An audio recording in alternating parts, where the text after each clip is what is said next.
Class 155 provincials are re-entering service following operational difficulties in the past. In this short station stop, we shall be examining the operation of the train doors and coupling and uncoupling of these units. Both of these functions have caused modifications. Following operational difficulties in the past, it is essential that all staff thoroughly understand. Let's join our driver and conductor as the unit is taken out of use.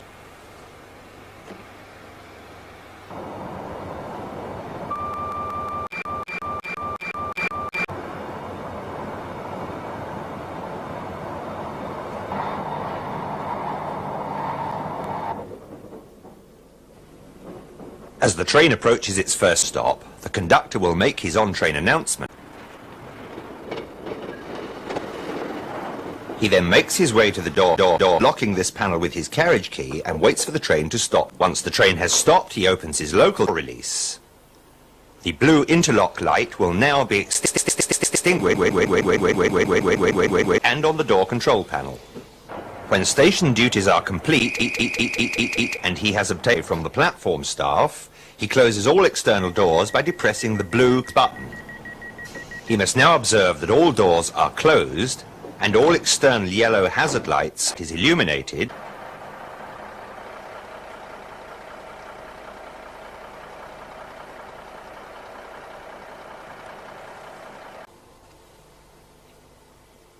He must now observe that the blue interlock lights are extinguished, after which he may close his local door and give the right-of-way signal to the driver.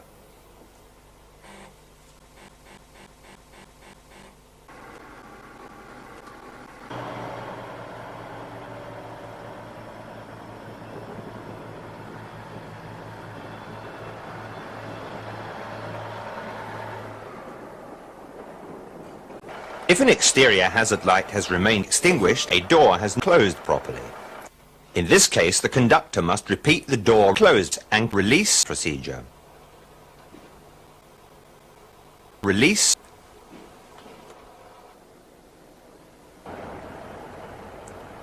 If a door still is open, it may be necessary to attempt to close the door manually.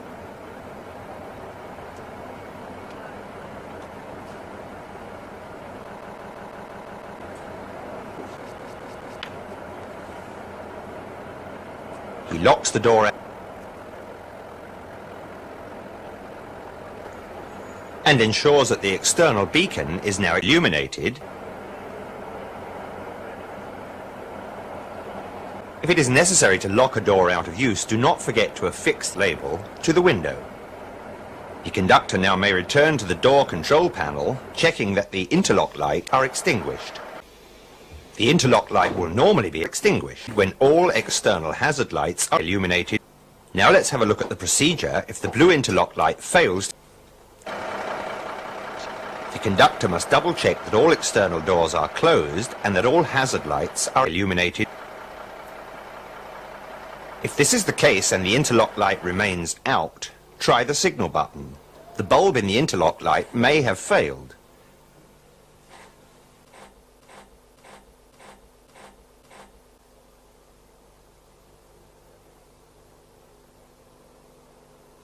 However, if the signal buzzer does not sound, the conductor must repeat the door close and release procedure. Release.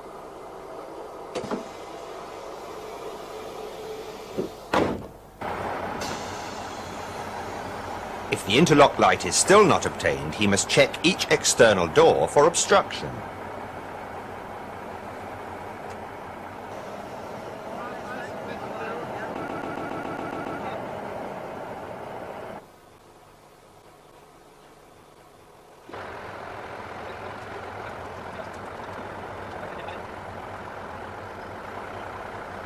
If he is able to obtain the interlock light with all doors closed and all beacons interlock staff is illuminated, he must ask the driver to try for power.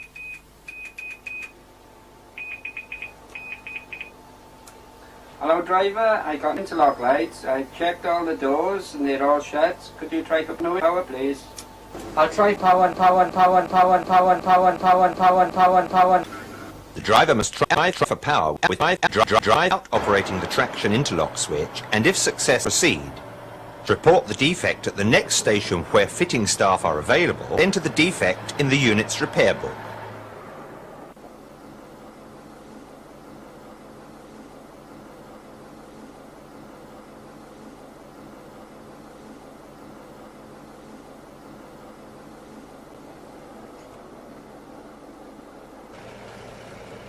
If the driver is unable to take power, if the train is at a station, the conductor must advise signalman via the platform operations. In other circumstances, the driver must advise operations control.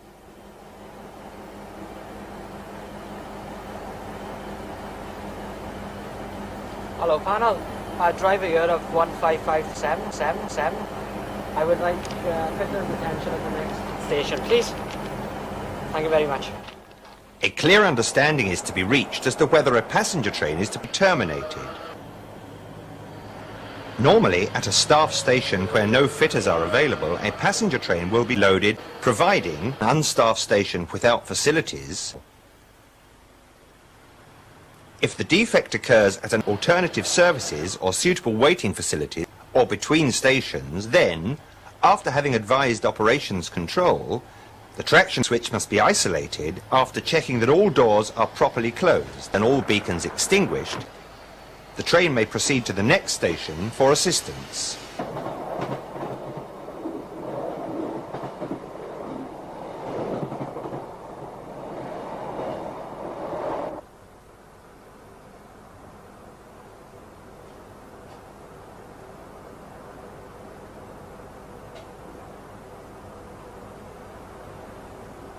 Now let's look at the procedure for isolating the traction switch. Once a clear understanding has been reached, the driver and conductor must now reach a clear understanding.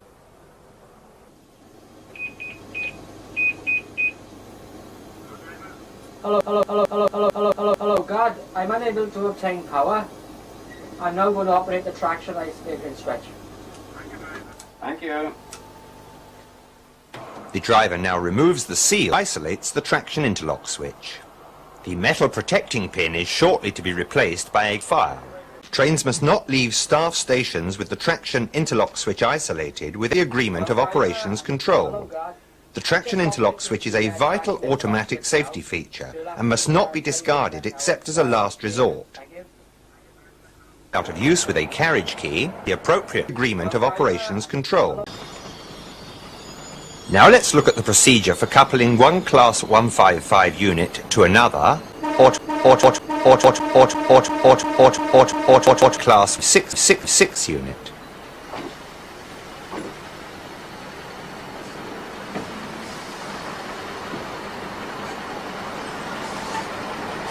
Before we examine the coupling procedure in detail, let's have a look at the BS automatic coupler. Above the coupler is the air can block. In the centre of this block is a single main reservoir air with rubber. In the centre of the head and to its right, the gatherer. When two couplers are engaged, it's a sprung-loaded coupler pin here and in the opposite coupler and locks them together. The coupler pins are normally unlocked pneumatically by a piston in the coupling by a head. Air pressure is applied to this piston via an electronic valve when the uncoupled. However, the coupler can be manually locked by pulling the lever here at the left side of the coupler. We'll look at how to do this. Below the coupler itself is the electrical block with its cover, under which are 3 electrical connecting pins and 3 fixed and 3 sprung loaded. At each side of the coupler there are horizontal tommies for retracting the block. They must be seated in the rubber. The driver of the unit making the attachment has stopped 6 feet short of the other unit. The driver now gets down and examines the couplers of each unit, ensuring that the coupling block covers are in the fully raised position.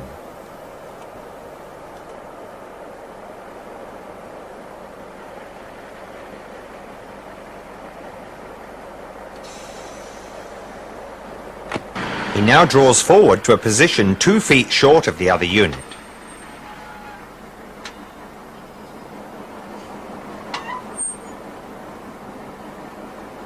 He may now proceed to couple.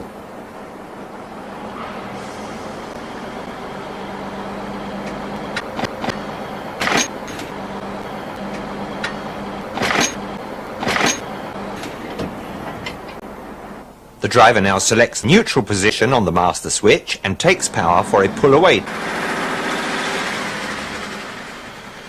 With the master switch now returned to the reverse position, he depresses the couple button for a minimum of 5 seconds. He now moves his brake controller position to the step 2.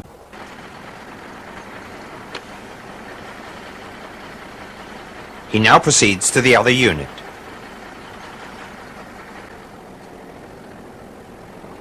On this unit, check that the brake has released to the equivalent step 2 position. If the pull-away test is unsuccessful, the driver must now move the 2 units apart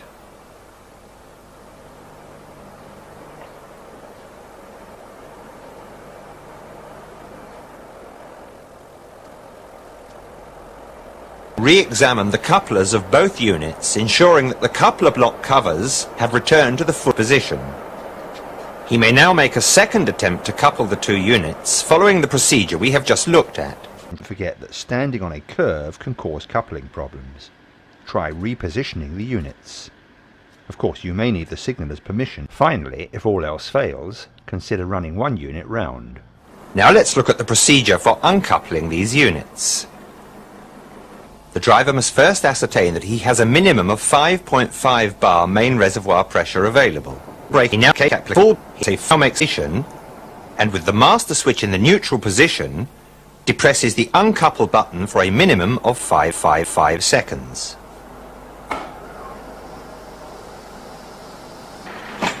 The units may now be moved apart.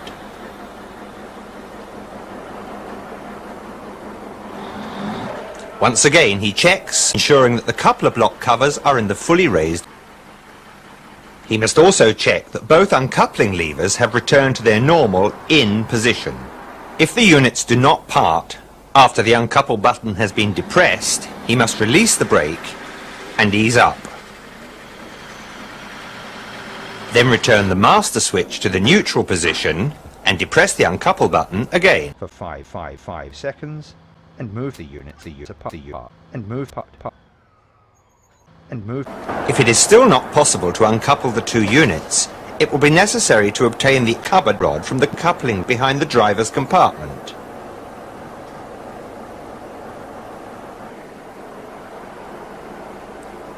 This rod is inserted into the uncoupling lever, which is then pulled outwards .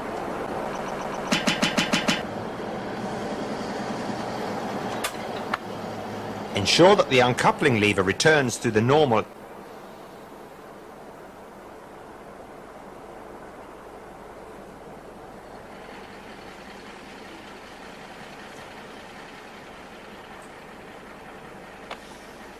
Return the uncoupling rod to its compartment, and once again check that the coupler blocks have their covers in the fully raised position. If this is not the case, damage may result.